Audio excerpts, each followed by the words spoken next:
Pour le diocèse de Versailles, cette année faisait suite au synode diocésain sur le baptême et les chrétiens qui ont fait une démarche de pèlerinage en venant aux fonts baptismaux de Saint-Louis à Poissy ont certainement grandi dans leur conscience que la sainteté n'était pas réservée pour certains, mais que c'était un appel pour tous. Position des mains.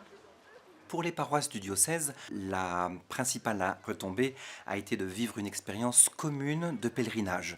Les paroisses qui sont venues très nombreuses et en général beaucoup plus nombreuses que ce qu'elles sont quand elles partent à Lourdes par exemple ou à d'autres moments.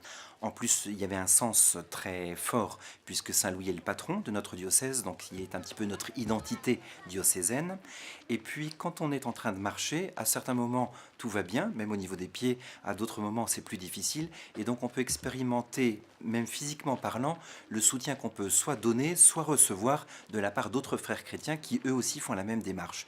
Et ça, transposé au niveau spirituel, on peut tous avoir besoin d'aide ou en donner de l'aide par la prière ou d'autres façons dans notre pèlerinage qu'est la vie.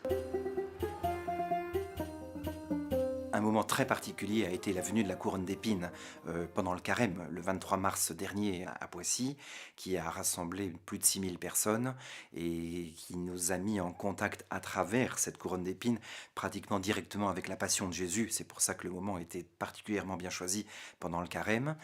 Et autrement, c'est la succession des pèlerinages qui en réalité ont été des grands moments. On peut nommer quand même le pèlerinage des malades, plus de 50 malades qui ont reçu le sacrement des malades, le pèlerinage des hommes politiques aussi, le pèlerinage des enfants. Beaucoup d'écoles sont venues, mais c'est plutôt la succession qui dresse un panorama qui est le panorama de la vie, tout simplement. Un laïc, père de famille, marié, homme avec des responsabilités.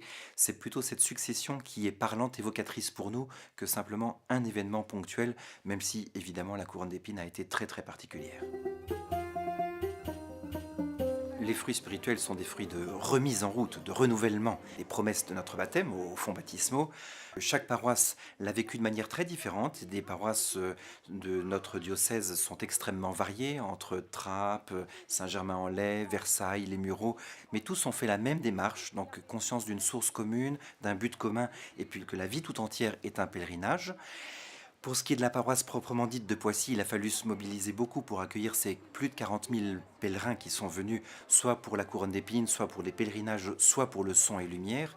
Et ce sont plus de 110 bénévoles qui ont accueilli les pèlerinages, auxquels il faut en rajouter encore une cinquantaine pour les sons et lumières. Et donc ça a été un décentrement de nous-mêmes, en même temps qu'une occasion de redécouvrir la figure de Saint-Louis, qui est natif de Poissy. Et je pense que la plupart des gens qui ont redécouvert la personne de Saint-Louis ont compris que l'homme était au-dessus de sa légende.